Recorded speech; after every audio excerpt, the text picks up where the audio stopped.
Another kind of relationship is the squared relationship. We can have the generic form y equals kx squared. Again, it's not shifted either way or any way on the graph. We can of course plug in variables for a specific case. Distance is k times t squared. And so of course I have a graph over here started for that. And we can have that nice shape, parabolic shape if you will. And then of course we can then go and try if we have a point, because you can't, for these curved lines, inverse, square root, and squared, you can't use slope to find the k value. Slope is not valid because these lines have curvature. The only time you can use slope is with the linear equation. So we're going to find the k value. Again, I'm going to use ridiculous values here. I'm going to use a point. It's 8.1, 2, 3, 4, 8.00000. It's 5 zeros behind that 8.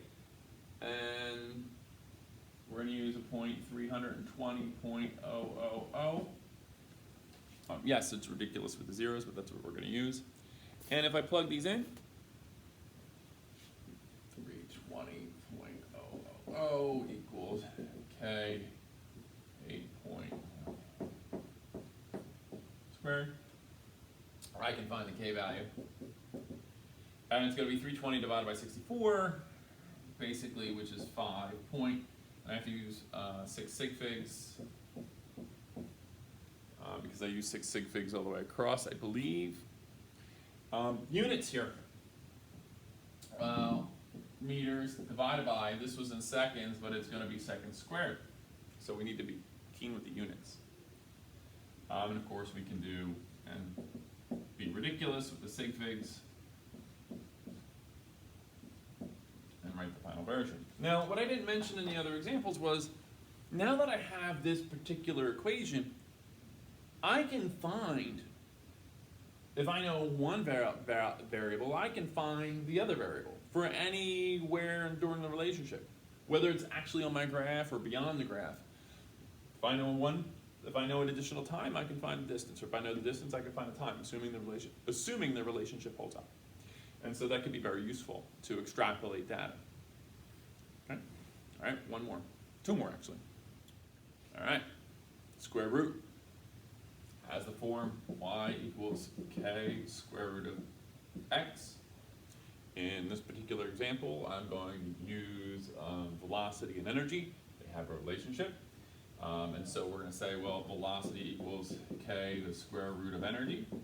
We'll see this in a couple months, actually, where this comes from. Again, you're plugging in what we know.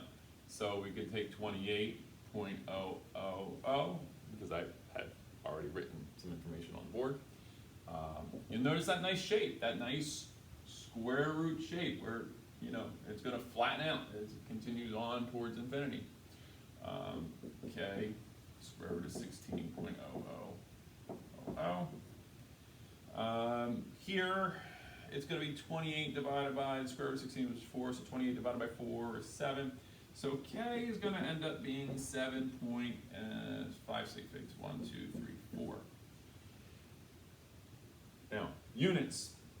The units of velocity are meters per second, and then you're dividing by the square root of energy, which is in a unit called joules. That's a poorly written J here. And so the square root of joules goes on the bottom there. And so the units are messy for the K, and that's okay. It happens. Oh, by the way, I forgot my title. Velocity versus energy. And again, you just write it out. V equals 7.0000 square root of E. Good? Okay. One last thing. The last part is when the data has no discernible relationship. Or the data is just constant. And there can be several situations like this. The first is if you have just something like this, where like y equals 2. It's a flat horizontal line. It's not a relationship, it's just a value, y equals 2. You could have a situation where the x value remains constant. X equals 5. There's no k value to be found here, because it's just a line. And another situation where you could have no discernible relationship is if you just have like a scatter plot of data. There's no way to link the points, they just don't work together. So that's the basic kinds of relationships that we'll be looking at throughout the year in this class. You're going to have to know how to, you have to know their basic formulas, their basic standard formulas. You have to know the shapes of those relationships on a basic graph, and be able to identify those relationships as we move forward with looking at physical phenomena in the course.